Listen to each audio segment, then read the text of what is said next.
ಬಂಧುಗಳೇ, ನಿಮ್ಮೆಲ್ಲರೂ ಕೂಡ ಬಹಳ ಆಸೆಯಿಂದ ಈ ರಾಮನಗರದಲ್ಲಿ ಒಂದು ಬದಲಾವಣೆಯನ್ನ ಕಾಣಬೇಕು ಅಂತೇಳಿ ನನಗೆ ಶಕ್ತಿಯನ್ನ ತುಂಬಿದ್ರಿ. ಸುಮಾರು ನಾವು ನಮ್ಮ ಸರ್ಕಾರ ಬಂದ ಮೇಲೆ ಇಲ್ಲಿವರೆಗೂ 2,000 ಕೋಟಿ ರೂಪಾಯಿ ಹಣವನ್ನ ವಿವಿಧ ಕ್ಷೇತ್ರದಲ್ಲಿ ಅಭಿವೃದ್ಧಿಯನ್ನ ಮಾಡ್ಕೊಂಡು ನಾವು ಬಂದಿದ್ದೇವೆ. ಬರೀ ರಾಮನಗರದಲ್ಲಿ ಇರುವಂತಹ ರಾಜೀವ್ ಗಾಂಧಿ ಯೂನಿವರ್ಸಿಟಿಗೆ 600 ಕೋಟಿ ರೂಪಾಯಿ ವೆಚ್ಚದ ಕಾರ್ಯಕ್ರಮ ಈಗಾಗಲೇ ನಡೀತಾ ಇದೆ. ಇದಲ್ಲದೆ ಈಗಾಗಲೇ ರಿವರ್ ಫ್ರಂಟ್ ಏನು ನಮ್ಮ ಅರ್ಕಾವತಿ ನದಿ ಪಕ್ಕದಲ್ಲಿ 150 ಕೋಟಿ ರೂಪಾಯಿ ವೆಚ್ಚದ ಕಾರ್ಯಕ್ರಮ ಕೂಡ ನಡೀತಾ ಇದೆ. ಹಿಂದೆ ಹಾಸ್ಪಿಟಲ್ ಮಾಡಿಸಿದೆ. ಹಾಗೆ ವಿವಿಧ ಕಾರ್ಯಕ್ರಮಗಳನ್ನ ರೈತರಿಗೋಸ್ಕರ ಅನುಕೂಲ ಆಗುವಂತ ಕಾರ್ಯಕ್ರಮಗಳನ್ನ ಮಾಡಿದ್ದೇನೆ.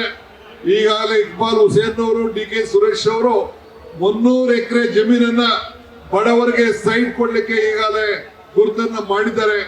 ಮುಂದಿನ ದಿನದಲ್ಲಿ ಎಲ್ಲರಿಗೂ ಕೂಡ ಆಶ್ರಯ ಸಮಿತಿಯ ಸಭೆಯನ್ನ ಮಾಡಿ ನಿಮ್ಮೆಲ್ಲರ ಬಡವರಿಗೆ ಯಾರಿಗೆ ಸೈಟ್ ಇಲ್ಲ ಆ ಸೈಟ್ ಅನ್ನ ಕೊಡುವಂತ ಕಾರ್ಯಕ್ರಮವನ್ನ ಇಡೀ ಕ್ಷೇತ್ರದ ವ್ಯಾಪ್ತಿಯಲ್ಲಿ ಈಗಾಗಲೇ ನಾವು ತೀರ್ಮಾನವನ್ನ ನಾವು ಮಾಡಿದ್ದೇವೆ.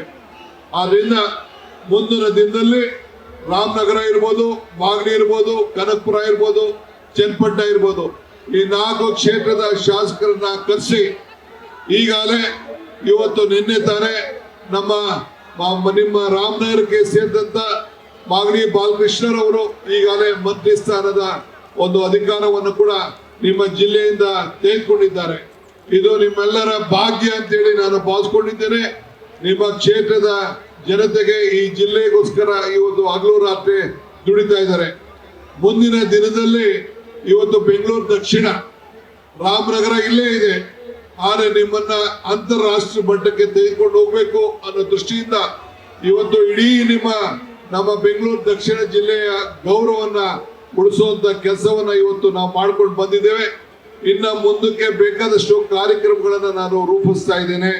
ಕರುನಾಡು ಟೈಮ್ಸ್ ಚಾನೆಲ್ನಲ್ಲಿ ಸುದ್ದಿ ಮತ್ತು ಜಾಹೀರಾತು ನೀಡಲು ಈ ನಂಬರ್ಗೆ ಕರೆ ಮಾಡಿ.